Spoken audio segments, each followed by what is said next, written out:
Há alguns meses atrás, Mark Beckley, com quem trabalhei na International House of Prayer, me pediu para falar sobre o inferno, enquanto eu estudava sobre o assunto. Meu amigo Steve Carpenter me trouxe uma fita cassete.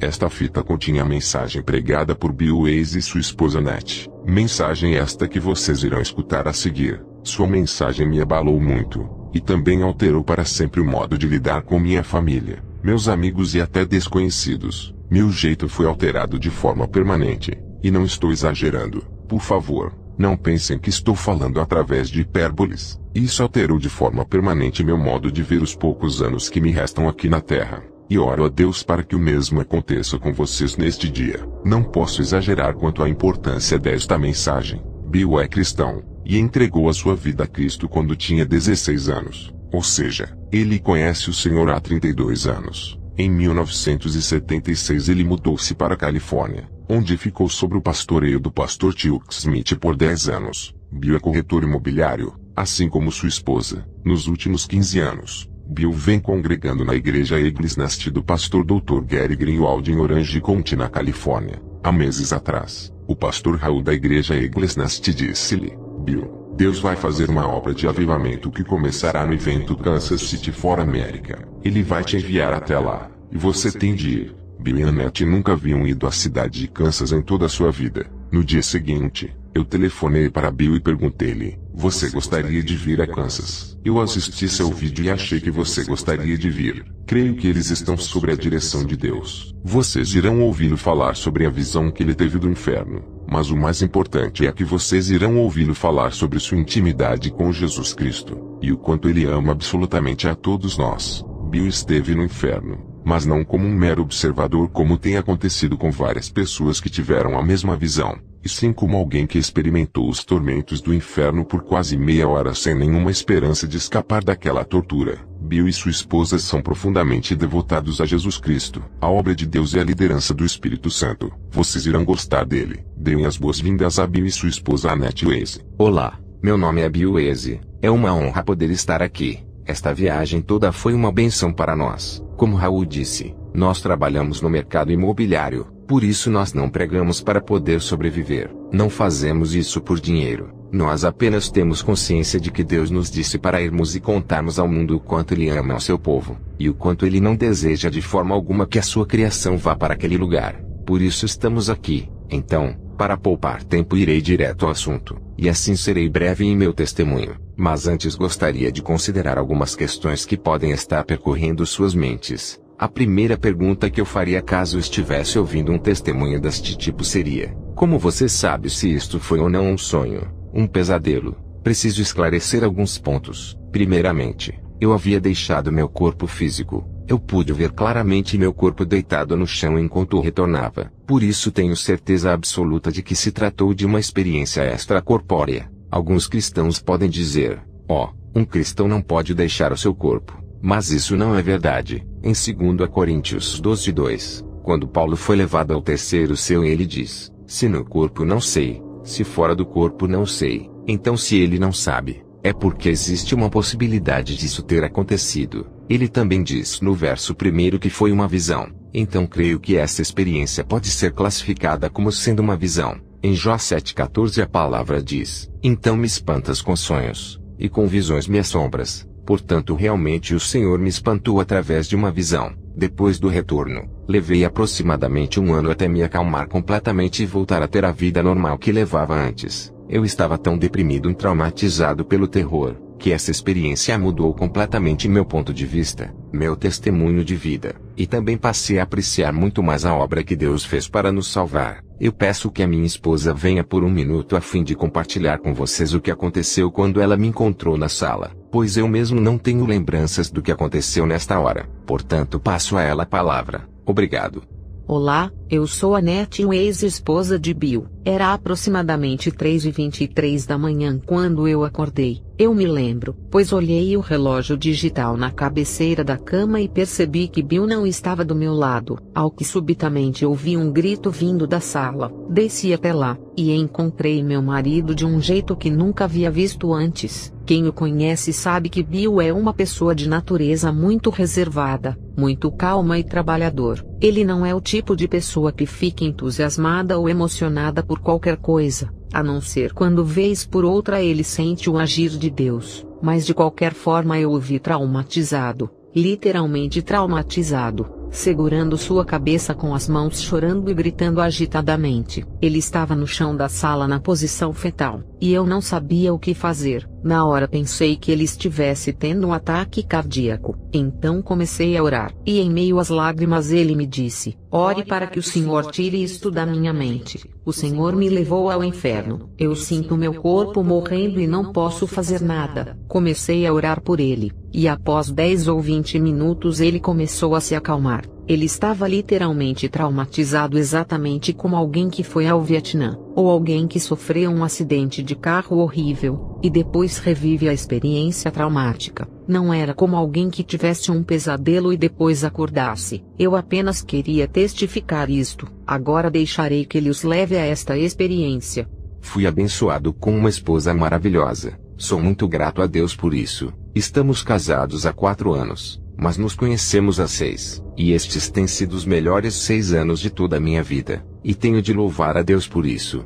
Bem, quando eu voltei dessa experiência, tentei procurar por alguém que tivesse experimentado o inferno na Bíblia. Comecei a pesquisar e ouvi muitos estudos de Chuck Missler que ensina a palavra por todo o país, e é um verdadeiro acadêmico. E segundo ele, Jonas havia experimentado o inferno. Em Jonas 2:2 lemos: do ventre do inferno gritei. E em Jonas 2:6 também podemos ler: os ferrolhos da terra correram-se sobre mim para sempre, mas tu livraste a minha vida da perdição.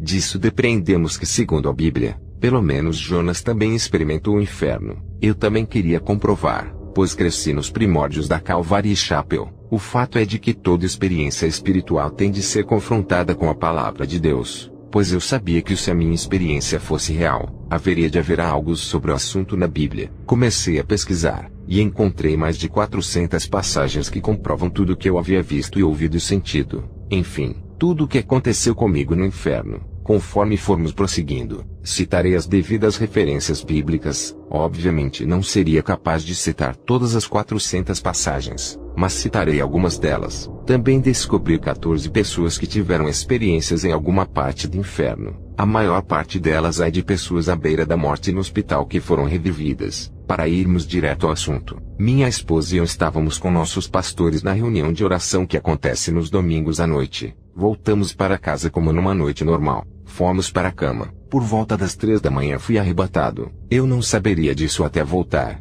E então o Senhor me explicou tudo. Eu me vi dentro de uma cela presidiária, exatamente como numa prisão normal, com paredes rústicas de pedra e barras de ferro na porta. Até então eu não sabia onde me encontrava. Tudo o que eu sabia era que estava extremamente quente, terrivelmente quente. Era tão quente que não conseguia sequer acreditar que ainda estivesse vivo. Eu sentia que poderia desintegrar com um calor tão intenso, mas estava vivo. Então uma pequena luz apareceu por um breve período de tempo, e creio que era a presença do Senhor que estava ali, a fim de que eu pudesse ver melhor o cenário. Mas um minuto depois tudo voltou a ficar escuro. Em Isaías 24:22 a palavra diz: e serão amontoados como presos numa masmorra, e serão encerrados num cárcere. Em Provérbios 7:27 diz: caminhos de sepultura é a sua casa, os quais descem às câmaras da morte. Câmara significa salas. Parte do inferno possui celas, câmaras, lagos de fogo, grandes áreas de fogo, e nesta hora eu estava em uma das celas. Também em Jonas 2:6 diz: os ferrolhos da terra correram-se sobre mim para sempre. E Jó 17:16 diz: ela descerá até aos ferrolhos do Seol. Repito, tudo o que eu vi está testificado na palavra. Em Isaías 14:19 também fala das pedras que vi. Eu me encontrava numa cela e havia 4 criaturas comigo dentro dela. Nessa hora, eu não tinha consciência de tratarem-se de demônios, pois me encontrava na posição de uma pessoa não salva. Deus tirou de minha mente a lembrança de que eu era cristão. Eu não sabia o porquê disso, mas depois ele me explicou tudo. Essas criaturas que eu não sabia que eram demônios eram enormes. Eles tinham de 3, 4 a 5 metros de altura, como vocês podem ver neste vídeo. Uma das pessoas que deu o seu testemunho me disse que viu o mesmo demônio que eu havia visto. Vocês verão como é a criatura. Há uma ilustração muito boa neste vídeo que mostra um rapaz que foi jogado no inferno. Eles eram todos escamosos. Um deles tinha escamas por todo o seu corpo, mandíbulas gigantescas com dentes enormes e garras projetadas para fora, além de olhos profundos. Eles eram simplesmente enormes. O outro tinha como que nadadeiras cortantes e finas por todo o seu longo braço, que era desproporcional em relação a seus pés. Eles eram deformados e fora de proporção, sem nenhuma simetria, um braço maior que o outro, criaturas bizarras e horrendas, horríveis, e eles blasfemavam a Deus. O tempo todo eles maldiziam a Deus. Eu me perguntei, por que eles amaldiçoam a Deus? Por que eles odeiam a Deus tanto assim? Então eles tiveram suas atenções voltadas para mim e senti o mesmo ódio que eles tinham por Deus, o que me fez pensar novamente, por que eles me odeiam? Eu não fiz nada, mas eles me odiavam com um ódio que eu jamais havia experimentado na Terra. Um ódio que homem algum teria capacidade de sentir. Eles realmente me odiavam, e eu sabia que estavam ali para me torturar. Não tenho consciência de como eu vim a saber algumas coisas da qual eu irei falar agora. No inferno, os seus sentidos são mais apurados. A única coisa que você não tem é o corpo físico. Eu tinha perfeita noção de distância, de tempo, de tudo. Muito mais noção disso tudo do que vocês que estão aqui. E também sabia que essas coisas estavam destinadas a mim, e que deveriam me torturar eternamente naquele lugar. Eu me encontrava deitado no chão daquela cela, e não tinha força nenhuma em meu corpo. Perguntei a mim mesmo, por que não consigo me mover? O que há de errado comigo? Apenas tinha consciência de minha falta de força, e estava ali deitado sem nenhuma chance de ser ajudado. Um dos demônios me puxou e me ergueu para me jogar na parede, como quem joga um copo de vidro. Ele conseguia me erguer como se eu fosse um simples copo de vidro. Ou eu era muito leve, ou ele é que era muito forte. Quando ele me jogou na parede, pude sentir todos os ossos do meu corpo partindo em pedaços, e pude sentir dor. Fiquei deitado ali no chão clamando por misericórdia, mas aquelas criaturas não tinham nenhuma misericórdia. Um deles me pegou, e o outro com suas garras afiadas como navalha começou a retalhar toda a minha carne em pedaços. Ele me picava por inteiro, e não se importava em retalhar um corpo que Deus havia feito perfeito. Eu podia sentir toda a sua intensa raiva contra mim. Me perguntei, como eu posso estar vivo? Como estou vivo após isso tudo? Não entendo como ainda não morri. A minha carne despedaçada pendia de meu corpo, mas não havia sangue algum. Havia apenas a carne, pois a vida está no sangue, e não há vida alguma no inferno. Também não havia água no inferno. Em Isaías 14, 9 e 10 a palavra diz, o inferno desde o profundo se turbou por ti para te sair ao encontro na tua vinda. Despertou por ti os mortos e todos os príncipes da terra, e fez levantar dos seus tronos a todos os reis das nações. Estes todos responderão e te dirão, tu também adoeceste como nós, e foste semelhante a nós. Salmos 88:4 diz, já estou contado com os que descem a cova, estou como homem sem forças. Nós sabemos que o demônio possui força. As escrituras falam de um endemoniado que corria pelos sepulcros. Marcos 5, 1 a 4 diz, e chegaram a outra banda do mar, a província dos Gadarenos, e saindo ele do barco lhe saiu logo ao seu encontro, dos sepulcros, um homem com espírito imundo, o qual tinha a sua morada nos sepulcros, e nem ainda com cadeias o podia alguém prender, porque tendo sido muitas vezes preso com grilhões e cadeias, as cadeias foram por ele feitas em pedaços, e os grilhões em migalhas, e ninguém o podia amansar, e andava sempre de dia e de noite clamando pelos montes e pelos sepulcros, e ferindo-se com pedras. Ninguém conseguia prendê-lo, pois ele quebrava as correntes em pedaços, e era apenas um homem com uma força demoníaca. Creio que esses demônios possuem força equivalente a 1000 homens. Mesmo que eu estivesse em minha forma plena, jamais conseguiria derrotá-los. Eu estava totalmente à sua mercê, mas eles não tinham misericórdia alguma. Os demônios passam a sua vida toda no inferno. O cheiro desses demônios e o cheiro do inferno em si é algo terrivelmente ruim. Sequer posso descrever esses cheiros para vocês. É como se fosse o odor de carne queimada de enxofre. O cheiro dos demônios é como esgoto aberto, pútrido, carne podre, ovos estragados, leite azedo, e tudo mais que vocês possam imaginar. Agora pegue isso, multiplique por 1000 e coloque no seu nariz. É algo tão tóxico que mataria qualquer um que esteja em seu corpo físico. Por isso eu me perguntava, Como eu posso continuar vivo com esse cheiro tão horrendo? Mas no inferno a pessoa não morre. Ela tem de suportar esse cheiro. Quanto às profanidades, eles amaldiçoavam a Deus, como mencionado em Ezequiel 22:26, que diz: "E assim sou profanado no meio deles. Os seus sacerdotes violentam a minha lei e profanam as minhas coisas santas. Não fazem diferença entre o santo e o profano, nem discernem o impuro do puro, e de meus sábados escondem os seus olhos. E assim sou profanado no meio deles." O modo como eles me atormentavam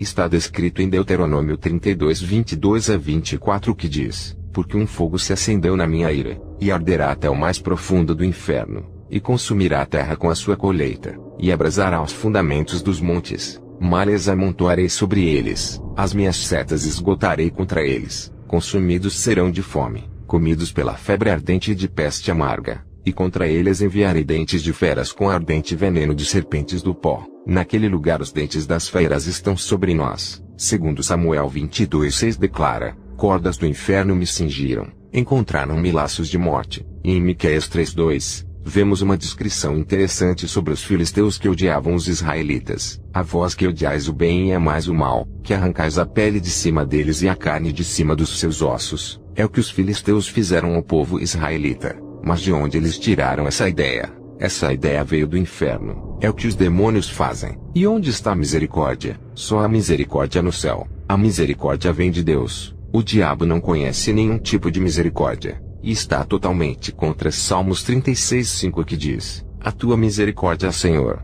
está nos céus, e a tua fidelidade chega até as mais excelsas nuvens." Não há misericórdia alguma no inferno. Salmos 74:20 diz: "Atende a tua aliança, pois os lugares tenebrosos da terra estão cheios de moradas de crueldade." Aquele é um lugar cruel, miserável, horrível, e que as pessoas têm de suportar. Você é obrigado a suportar todas essas coisas. Deus criou o ser humano, a maior forma de criação, e esses demônios são a forma de criação mais inferior que existe. Conforme o homem trabalha duro a fim de prosseguir sua vida, nós nos aperfeiçoamos, estudamos, mas no inferno a sua vida é comandada pelos demônios. Essas criaturas têm QI igual a 0. São criaturas totalmente ignorantes. Tudo o que eles sabem fazer é odiar a Deus, odiar a você e torturá-lo. Além disso, eles comandam a sua vida e você não pode fazer nada quanto a isso. As seguintes passagens bíblicas falam sobre esse tipo de humilhação que a pessoa é obrigada a suportar. "Ele vai dominar minha vida e não posso impedi-lo." Em Isaías 5:14-15 diz: "Portanto o inferno grandemente se alagou e se abriu a sua boca desmesuradamente, e para lá descerão o seu esplendor e a sua multidão, e a sua pompa, e os que entre eles se alegram. Então o plebeu se abaterá, e o nobre se humilhará, e os olhos dos altivos se humilharão." Isaías 57:9-16 diz: "E foste ao rei com óleo, e multiplicaste os teus perfumes e enviaste os teus embaixadores para longe, e te abateste até o inferno. Na tua comprida viagem te cansaste, porém não disseste: não há esperança. Achaste novo vigor na tua mão, por isso não adoeceste. Mas de quem tiveste receio ou temor para que mentisses e não te lembrasses de mim, nem no teu coração me pusesses. Não é porventura porque eu me calei, e isso há muito tempo, e não me temes. Eu publicarei a tua justiça e as tuas obras que não te aproveitarão. Quando clamares, livra-te os ídolos que ajuntaste, mas o vento a todos levará, e um sopro os arrebatará. Mas o que confia em mim possuirá a terra e herdará o meu santo monte. E dir-se-á: aplanai a estrada, preparai o caminho, tirai os tropeços do caminho do meu povo. Porque assim diz o alto e o sublime que habita na eternidade e cujo nome é santo. Num alto e santo lugar habito, como também com o contrito e abatido de espírito, para vivificar o espírito dos abatidos e para vivificar o coração dos contritos. Porque não contenderei para sempre, nem continuamente me indignarei, porque o espírito perante a minha face se desfaleceria. E as almas que eu fiz, em Ezequiel 32:24 diz: ali está Elão com toda a sua multidão em redor do seu sepulcro, todos eles mortos, abatidos à espada, desceram incircuncisos às partes mais baixas da terra. Causaram terror na terra dos viventes e levaram a sua vergonha com os que desceram a cova. E isso continua o tempo todo. Como é horrível ter a sua vida dominada por essas criaturas que sequer têm misericórdia por você ou qualquer outra pessoa. Eu estava naquela cela e então tudo começou a escurecer. Uma escuridão tão intensa que tudo ficou completamente em trevas. Uma escuridão que jamais havia visto antes. E olha que eu já entrei em cavernas, em minas de extração de ferro no Arizona, mas a escuridão desse lugar era algo que vocês sequer podem imaginar. Tentei engatinhar naquele lugar,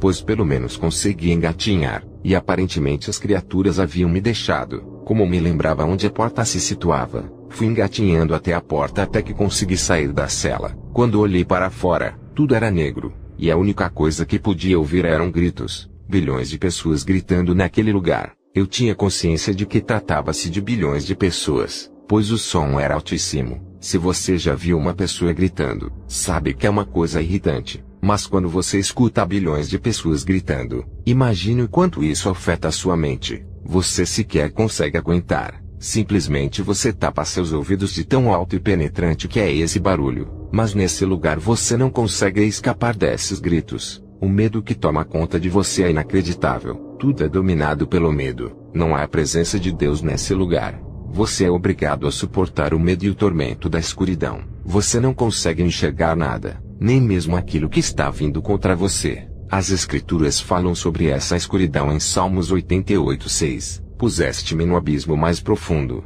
em trevas e nas profundezas. Apocalipse 16:10 diz: E o quinto anjo derramou a sua taça sobre o trono da besta, e o seu reino se fez tenebroso, e eles mordiam as suas línguas de dor. Em Judas 1:13 diz: Ondas impetuosas do mar que escumam as suas mesmas abominações, estrelas errantes para os quais está eternamente reservada a negrura das trevas. Também existe uma escuridão tal que pode ser apalpada, conforme diz em Êxodo 10:21. Então disse o Senhor a Moisés: Estende a tua mão para o céu, e virão trevas sobre a terra do Egito, trevas que se apalpem. Vou dizer a vocês, o medo era tremendamente poderoso a ponto de você sentir-se preso por ele. Se você já viu um filme de terror daqueles que te deixam com o coração na garganta, pegue isso e multiplique por no mínimo 1000 vezes. Isso é o que você sente lá o tempo todo. Eu sei o que é o medo. Quando jovem eu era surfista. Uma vez quando era bem jovem, estava surfando em Coco, Flórida, quando um grupo de tubarões apareceu à minha volta.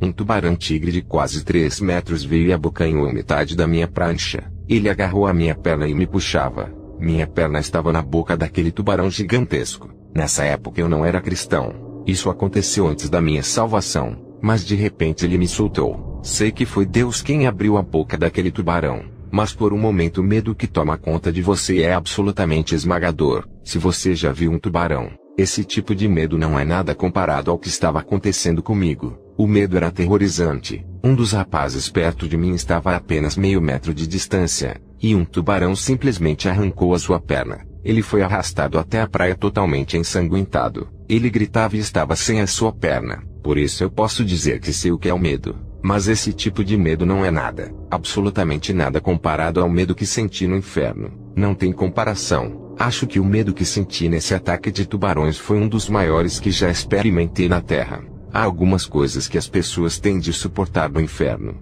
Isaías 24:17 diz: O temor e a cova, e o laço vem sobre ti, ó morador da terra. E será que aquele que fugir da voz de temor cairá na cova, e o que subir da cova o laço prenderá? Porque as janelas do alto estão abertas, e os fundamentos da terra tremem. Ted Koppel, em uma apresentação no Night Line há 1 ano e meio atrás, visitou algumas prisões em nosso país e passou a noite nesses lugares. Ele não conseguia acreditar o quão barulhento era esse lugar, a ponto de sequer conseguir dormir com todos à sua volta gritando a plenos pulmões. Ele declarou que estava chocado por ver tantas pessoas gritando e gemendo a noite inteira. Se até nas prisões terrestres as pessoas gritam, imagine no inferno. Em Jó 18:14 vemos o que acontece com o ímpio, a pessoa que rejeita o Senhor. A sua confiança será arrancada da sua tenda onde está confiado, e isto o fará caminhar para o rei dos terrores. O diabo é certamente o rei dos terrores. Eu estava fora da cela, e então olhei para uma certa direção, e pude ver que haviam chamas de fogo a aproximadamente 10 milhas de distância de onde me encontrava. Além disso, havia um poço de fogo que media 3 milhas por toda sua extensão, com chamas tão altas que atingiam uma certa altura que era suficiente para se ter um pequeno panorama do inferno. A escuridão era tremenda, capaz de absorver qualquer resquício de luz, mas era suficiente para se ver um pouco da linha do horizonte. Tudo era marrom e desolado. Quero dizer que não havia nenhuma folha verde, nenhuma forma de vida, apenas pedras, um céu sujo e negro, além de neblina pela linha do horizonte. As chamas eram tão altas que pude enxergá-las. Há uma passagem em Deuteronômio 29:23 que diz: e toda sua terra é brasada com enxofre e sal, de sorte que não será semeada, e nada produzirá, nem nela crescerá erva alguma, assim como foi a destruição de Sodoma e de Gomorra, de Adão e de Zeboim que o Senhor destruiu na sua ira e no seu furor. Não há nenhuma forma de vida no inferno. É meio estranho pensar num mundo onde não haja vida. Aqui nós temos árvores e ar fresco, e nada é absolutamente sem vida. O calor era tão intenso que sequer pode ser descrito. Deuteronômio 32:24 diz: consumidos serão de fome, comidos pela febre ardente e de peste amarga, e contra eles enviarei dentes de feras com ardente veneno de serpentes do pó. Judas 1:7. Assim como Sodoma e Gomorra, e as cidades circunvizinhas que, havendo-se entregue à fornicação como aqueles, e ido após outra carne, foram postas por exemplo sofrendo a pena do fogo eterno. Salmos 11:6. Sobre os ímpios fará chover laços, fogo, enxofre e vento tempestuoso. Isto será a porção do seu copo. Tudo isso está acontecendo no inferno, e é muito quente. Todas essas coisas são capazes de matar qualquer um, mas lá você não morre. Você tem de suportar isso tudo o tempo todo. Eu queria paz de espírito para fugir dos gritos e escapar desse lugar. Exatamente como você se sente quando quer voltar para casa à noite depois de um dia estafante. Você simplesmente quer paz de espírito, porém você tem de aguentar todos esses gritos e todo esse tormento.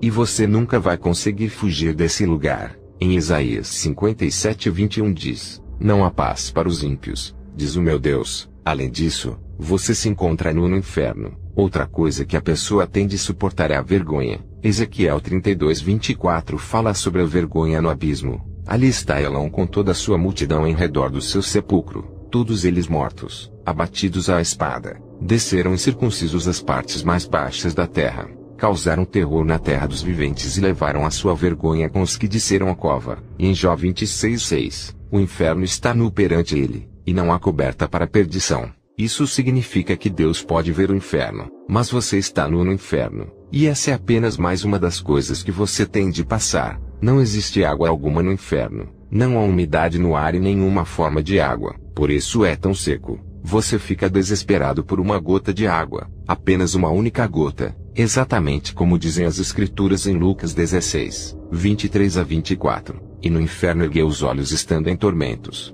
e viu ao longe Abrão e Lázaro no seu seio, e clamando disse: Pai Abraão, tem misericórdia de mim, e manda a Lázaro que molhe na água a ponta do seu dedo e me refresque a língua, porque estou atormentado nesta chama. Ele queria que molhasse a ponta de seu dedo na água, apenas para conseguir uma única gota. Devia ser algo precioso ter uma gota de água, mas lá ninguém vai conseguir sequer uma gota. É difícil de imaginar o quanto sua boca fica seca naquele lugar. Se você consegue se imaginar correndo numa maratona no Vale da Morte, com algodão na sua boca por vários dias e continuar assim, apenas sequidão absoluta, você vai ficar desesperado por uma gota de água. Outra coisa que me foi revelado através dessa passagem, é que existe um grande vão no inferno entre o paraíso e o Hades, e que o homem rico podia ver Lázaro do outro lado. Como ele poderia reconhecer Lázaro e Abraão? Primeiramente, ele nunca havia encontrado Abraão, e vendo uma pessoa de tão longe, você jamais poderia saber quem ela é. Mas há coisas que você compreende quando está no inferno. Exatamente da mesma forma quando eu lhes contei sobre a profundidade, a distância e outras coisas. Então,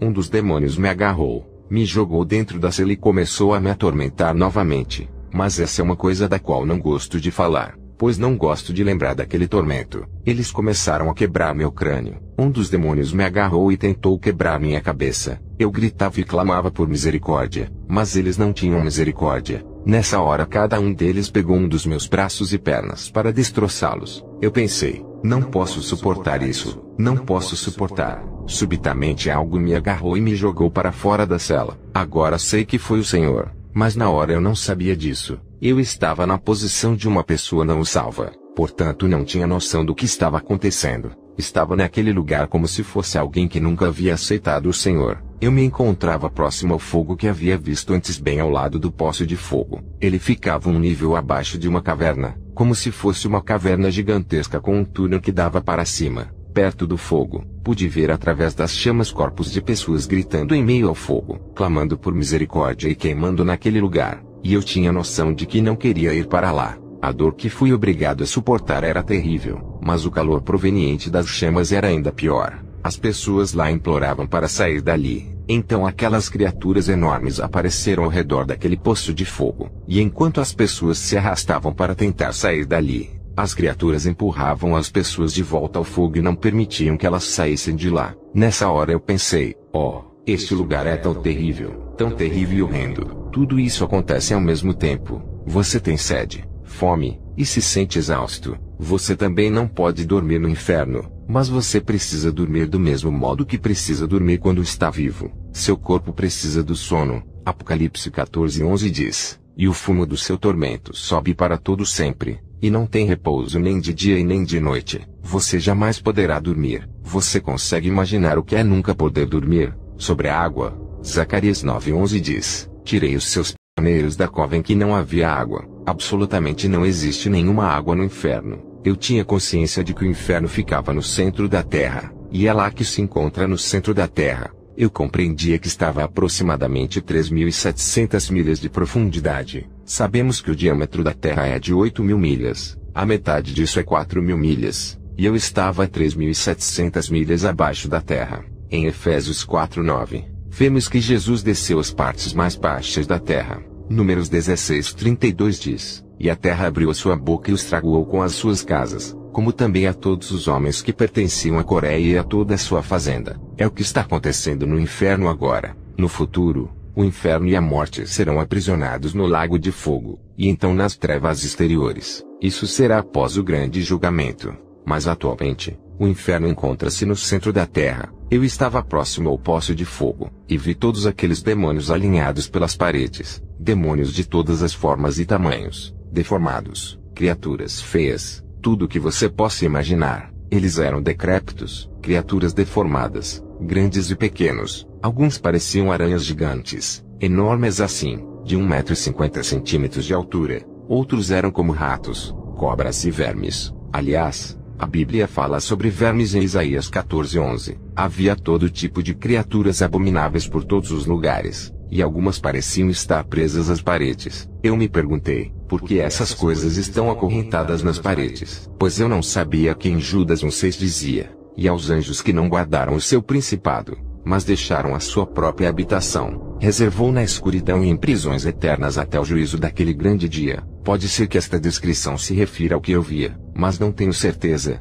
pois isso ainda está para acontecer. Pelo menos assim, eles não podiam se aproximar de mim. Todos eles me odiavam com toda a sua força. Outra coisa que eu não entendi o porquê, é que eles não eram simples criaturas, mas possuíam um ódio especial pelos seres humanos. Pelo menos eu estava aliviado por vê-los presos às paredes. Comecei a subir pelo túnel que havia nesse poço e as chamas ficaram para trás. O caminho foi ficando mais escuro, mas ainda conseguia ver demônios pelas paredes, e eles tinham uma força incrível. Pensei, quem pode contra uma criatura dessas? Ninguém consegue vencer essas coisas. Ainda assim, o medo me dominava, e sequer conseguia tolerá-lo. No inferno, pior do que todos esses tormentos, é que eu compreendia que primeiramente a vida continuava aqui na face da terra, e as pessoas aqui, a maioria delas não tem nem ideia de que aquele mundo existia bem debaixo delas. Elas sequer sabem que aquele é um mundo real bem debaixo delas, com bilhões de pessoas sofrendo e clamando por uma segunda chance, como se elas tivessem oportunidade de sair de lá. Mas elas jamais terão a chance de escapar daquele lugar, e então elas passam a ter raiva de si próprias por terem desperdiçado a oportunidade de aceitar a Jesus, que é o único que poderia livrá-las daquele lugar para sempre. Essa é a pior coisa do inferno,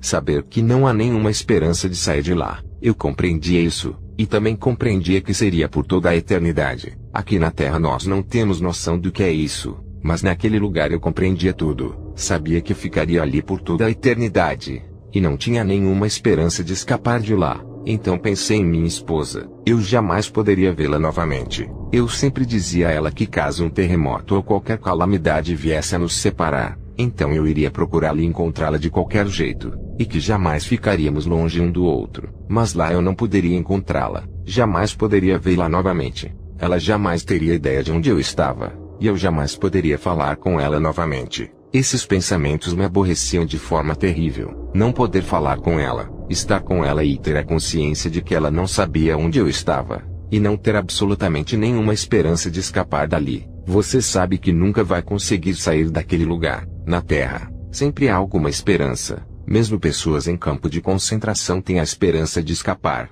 ou de pelo menos morrer e acabar com tudo aquilo, mas nós aqui jamais poderemos experimentar a sensação de total falta de esperança. Em Isaías 38:18 lemos: nem esperarão em tua verdade, os que descem a cova, não há nenhuma esperança. A verdade é Jesus, Ele é verdade. Enquanto eu subia pelo túnel, senti uma sensação de medo absoluto, sem nenhuma esperança, perdido e temendo aqueles demônios. De repente Jesus apareceu. Louvado seja o Senhor. Jesus apareceu. Sua luz iluminava todo o ambiente. Eu podia ver apenas seu contorno, o perfil de um homem. Não pude ver sua face de tão brilhante que era. Apenas pude ver seu contorno no meio de toda aquela luz. Prostrei-me caído de joelhos. Eu não poderia fazer outra coisa a não ser adorá-lo. Eu tinha um enorme sentimento de gratidão. Há um segundo atrás, eu estava perdido para sempre, mas agora subitamente me encontrava fora daquele lugar, pois havia conhecido a Jesus. Aquelas pessoas jamais poderiam sair de lá,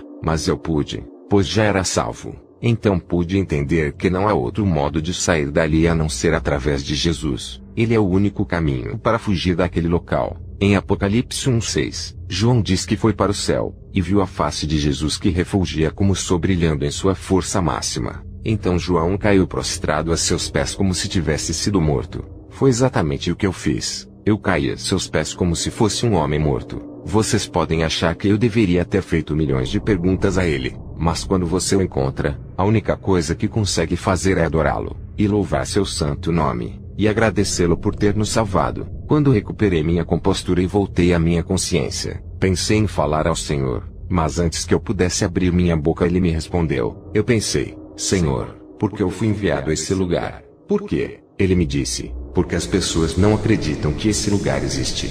Nem algumas das pessoas da igreja acreditam que esse lugar é real.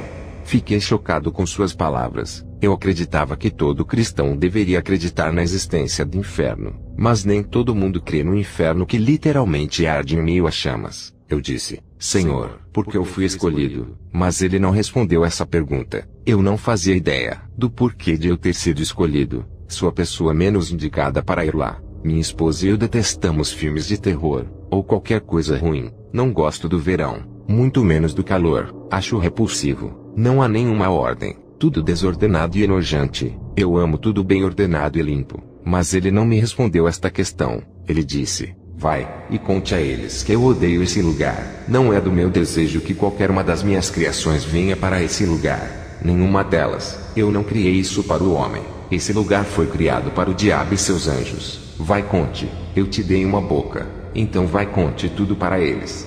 Pensei comigo mesmo: mas Senhor, eles não vão acreditar em mim. Vão pensar que sou doido ou que tive um pesadelo. Você também não pensaria dessa forma. Mas assim que essa pergunta me veio à mente, o Senhor me respondeu e disse: não é seu dever convencê-los. Isso é trabalho para o Espírito Santo. Você deve apenas ir e falar. Eu respondi dentro de mim: sim, Senhor, é claro que irei e contarei. Nessas horas você não teme o que o homem pode dizer de você, mas apenas vai, e faz o que o Senhor mandou, pois o resto ele mesmo faz. Amém. Também perguntei: Senhor, por que eles me odiavam tanto? Por que aquelas criaturas me odeiam? Ele disse: é porque você foi feito à minha semelhança, e eles me odeiam. Vocês sabem que o diabo não pode fazer nada contra Deus. Ele não pode ferir a Deus, mas pode ferir a sua criação. É por isso que o diabo odeia a humanidade e engana as pessoas a fim de tragá-las para o inferno. Além disso, ele aflige as pessoas com doenças e qualquer outra coisa que possa ferir a criação de Deus. Subitamente, minha mente foi inundada pelos pensamentos de Deus. Foi-me permitido tocar uma parte de seu coração, ao sentir o quanto ele ama a humanidade. É inacreditável, um sentimento incomensurável de tão imenso que é. O amor que ele sente pelo ser humano é algo que você jamais poderia sentir em seu corpo mortal. Sabe o amor que todos nós sentimos por nossas esposas e filhos? Pois o amor que nós humanos sentimos não tem comparação com o amor que Deus tem por nós. Seu amor é infinitamente maior que o nosso amor e a nossa capacidade de amar. É exatamente como está escrito em Efésios 3:19. E conhecer o amor de Cristo que excede todo conhecimento. Ele vai muito além de todo o conhecimento existente. Você não faz ideia.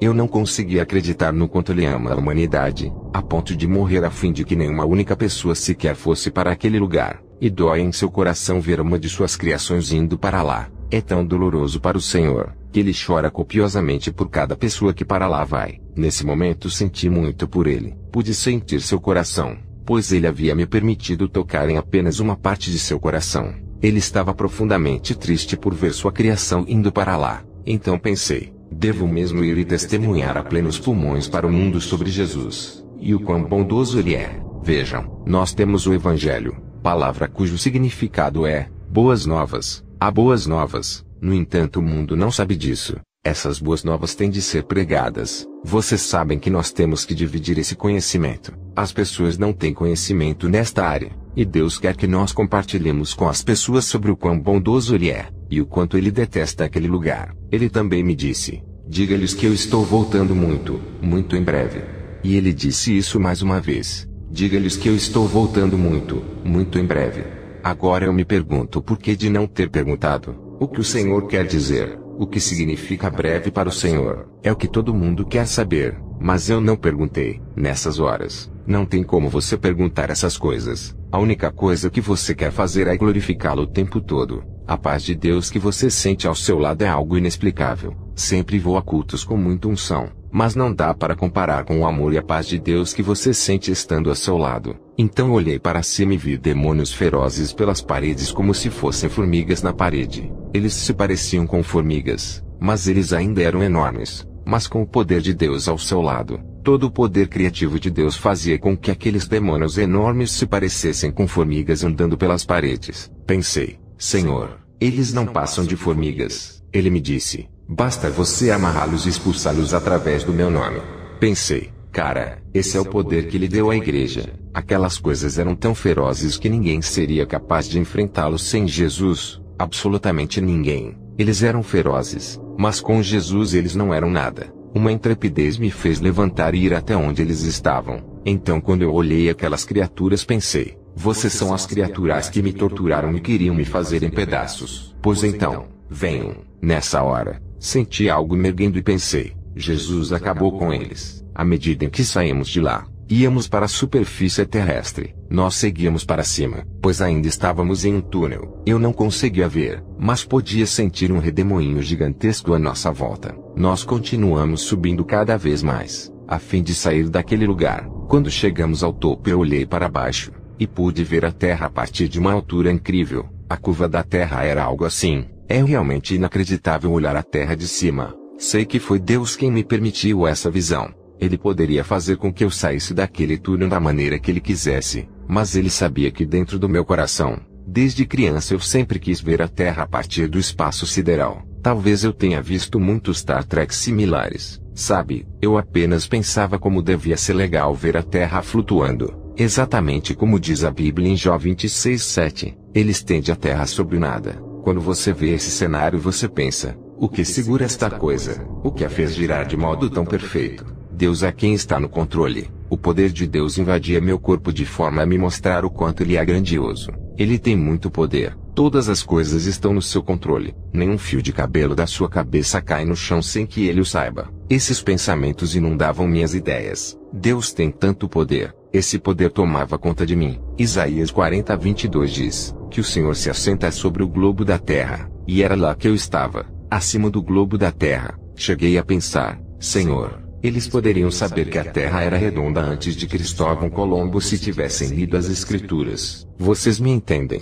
As pessoas faziam conjecturas. E como é que podiam acreditar que a Terra era plana? Mas voltando ao assunto, conforme descíamos na volta nós atravessávamos por camadas. Eu tinha consciência de que passávamos pela barreira de calor que existe ao redor da Terra. Cheguei a ter um pensamento idiota. Lá estava eu e Deus. Então me veio à mente. Mas como é que ele vai fazer para atravessarmos essa barreira? Não sei se vocês sabem, mas existe um ângulo ideal para que você possa penetrar na atmosfera terrestre. Nós passamos através dela sem problema algum. Que surpresa há nisso! Tenho certeza que o Senhor deve ter apenas me olhado e dito, eu posso manipular tudo isto. Há uma passagem em Salmos 47:9 que diz, porque os escudos da terra são de Deus. Ele está no controle de absolutamente tudo que há. Eu não queria vê-lo partir. Queria apenas poder continuar em sua presença. Rapidamente chegamos na Califórnia. Era realmente muito rápido. Nós nos movíamos muito depressa e logo chegamos em minha casa.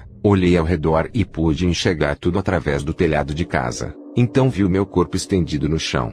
Isso me abalou profundamente, ver meu próprio corpo ali jogado, e eu pensava, aquele não pode ser eu. Eu estou aqui. Este aqui sou eu. Vocês sabem, é difícil ver a si próprio duplicado. Lá estava eu deitado e eu pensava, aquele ali não sou eu de verdade. Existe uma passagem onde Paulo diz que nós temos uma casa terrestre, em 2 Coríntios 5:1, que mexeu muito comigo. Eu pensava, aquela é apenas uma casa terrestre, nada mais. Ela é temporária. E este sim é o verdadeiro eu. É disso que a eternidade trata. Essa vida da qual tanto nos ocupamos não passa de um vapor. A vida é apenas um vapor que se desvanece rapidamente. Exatamente como Tiago 4,14 diz. No tocante à brevidade da vida, a vida é muito curta. Mesmo que você viva 100 anos, isso não é nada. Ela desaparece assim como o vapor. Então pensei, é nosso dever vivermos para Deus. O que fazemos aqui e agora conta para a eternidade. Devemos testemunhar. Devemos ir e salvar os perdidos. Não podemos nos preocupar com essas coisas pequenas que nos envolvem e nos prendem. Nós realmente temos de sair e pregar o Evangelho e as boas novas, porque isso é de extrema urgência. Eu via meu corpo deitado como se tivesse saído do meu carro e olhasse para trás, a fim de vê-lo. É como se não fosse você,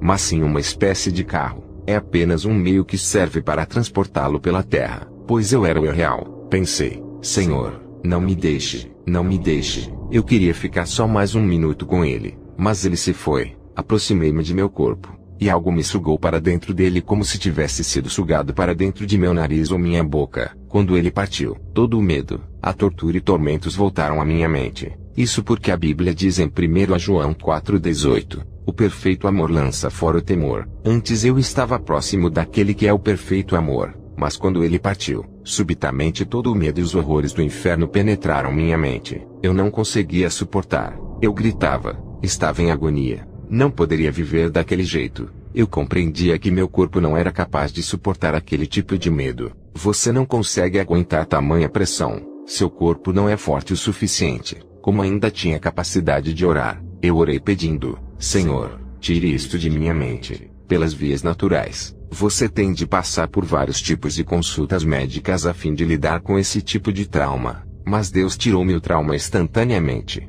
Ele deixou-me a memória do evento, mas o trauma e o medo foram levados por ele. Fiquei tão agradecido por isso. Depois disso muitas coisas aconteceram, e quem dera tivéssemos tempo para contar todas as coisas que Deus me confirmou. Se há alguém aqui esta noite que não conhece o Senhor, há uma pergunta que você deve fazer a si mesmo. Pode ser que você esteja dizendo, como é que eu vou acreditar que isso tudo que esse pessoal diz é verdade? Porém, o mais importante é o que Deus diz sobre o inferno. Você prefere correr o risco e dizer, não, eu não acredito nisto, não creio que isto seja real. Se for assim, você vai ter de tirar toda a autoridade contida na palavra de Deus e naquilo que estamos falando para você. Você quer arriscar a oportunidade que tem agora, assim como a sua eternidade. Isso me parece tolice. Não deixe o demônio te enganar. Aquela criatura no final estava rindo. É assim que o demônio vai te receber quando você for para o inferno. Ele irá rir, pois você teve a oportunidade de aceitar o Senhor, mas você recusou. Uma vez que você está lá, não há mais volta. Não vai ter como voltar atrás, de modo algum. Você estará naquele lugar perdido para sempre. Você pode estar dizendo, mas eu sou uma boa pessoa, não mereço aquele lugar. Provavelmente você é uma boa pessoa quando comparado às outras, mas você não deve se comparar às outras pessoas. Nós precisamos comparar a nós mesmos, de acordo com o padrão estabelecido por Deus. Seu padrão é muito mais elevado do que o nosso. Ele diz em sua palavra que se você mente uma vez, apenas uma vez em toda a sua vida, você é um mentiroso. Se você rouba uma única coisa em toda a sua vida, nem que seja um clipe de papel, alguns minutos de seu chefe, qualquer coisa, então você é um ladrão. Se você fica irado sem nenhum motivo, se você não perdoou alguém que fez algo ruim a você, se você teve desejos impuros em relação a alguma mulher, qualquer uma dessas coisas, mesmo que tenha sido somente uma vez, faz de você um pecador, e portanto você não é merecedor do céu.